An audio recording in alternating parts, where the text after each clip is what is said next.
सरयू राय के बयान के बाद झारखंड में राजनीतिक भूचाल मच गया है।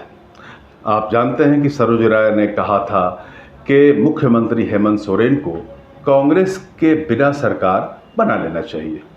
उन्होंने इसके बारे में ये भी कहा था कि बार बार कांग्रेस दबाव डालती है और तीखे वार कर रही है, इससे राजनीतिक माहौल सही नहीं है। सरयू राय के इस बयान के बाद बीजेपी ने भी अपना पक्ष रखा, लेकिन उनके प्रवक्ता प्रतुल शाहदेव ने कहा कि ये सरयू राय के बयान को हम कैसे सीरियस लें।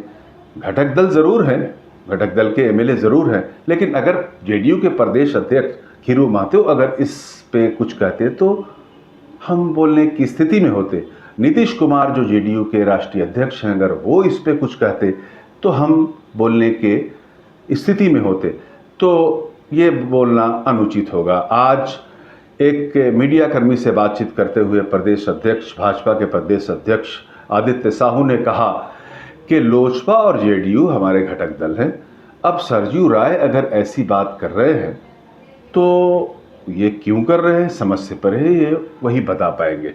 चलिए, सरयू राय के बारे में आपको हम बता दें कि उन्होंने कैसा आंकड़ा प्रस्तुत किया है। उन्होंने कहा कि जेएमएम के पास 34 विधायक हैं, आरजेडी के पास 4 विधायक हैं, सीपीआईएमएल के पास 2 विधायक हैं। उसके बाद मैं हूँ, जयराम महतो का उन्होंने नाम लिया कि वो भी चाहते हैं कि जेएमएम कांग्रेस के बिना सरकार बनाए। तो ये आंकड़ा पार होता है जिससे वो सरकार बना सकते हैं। सरयू राय ने यह भी कहा कि हम बिना शर्त हम समर्थन देंगे और उनके बगैर भी ये सरकार बन सकती है, लेकिन अगर किसी तरह की आंच सरकार पे आती है तो हम उनके साथ वहाँ पे खड़े हो जाएंगे। लेकिन बात यहीं ख़त्म नहीं होती है। अभी तक जेएमएम की तरफ से कोई भी बयान इस विषय पे नहीं आया है। आप जानते हैं कि असम में चुनाव है और मुख्यमंत्री हेमंत सोरेन उस चुनाव में वहाँ पे कैंप कर रहे हैं। उनके कई कैंडिडेट वहाँ पे चुनाव लड़ रहे हैं।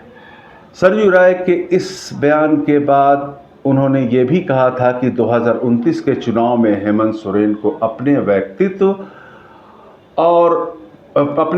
को और व्यापक बनाना चाहिए और खुल के काम करें। कांग्रेस जो दबाव डालती है उससे उन्हें उबर जाना चाहिए। अब सरयू राय तो आप जानते हैं कि समय समय पर पॉलिटिकल उनका जो एजेंडा होता है वो बहुत ही मायने वाला होता है उनके। हालांकि उन्होंने धनबाद के एक प्रेस ब्रीफ में उन्होंने ऐसी बात कही थी और उसके बाद ये लगातार इस बयान के बाद कटाक्ष का सिलसिला जारी है। हाँ, उन्होंने ये भी कहा कि ऐसा भी हो सकता है कि जब चुनाव ख़त्म हो जाए तो जेएमएम और कांग्रेस आपस में बात कर लें कि छोड़िए पुरानी बात, अब नए सिरे से काम शुरू करते हैं। ये प्रयोग वो उन्होंने कहा कि इससे इनकार नहीं किया जा सकता।